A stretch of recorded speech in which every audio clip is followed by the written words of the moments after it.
Zip Tie Domes presents How to Attach Handles to Your Geodesic Chicken Coop. Loosely attach a zip tie just above the blue or red tape on the strut.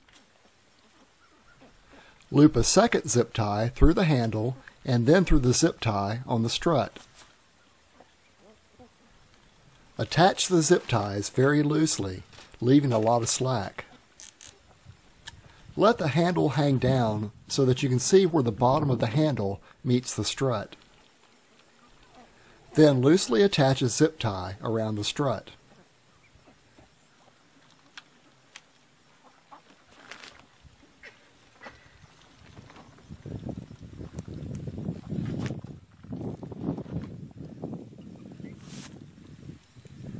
And finish the installation by using a second zip tie to secure the bottom of the handle to the strut.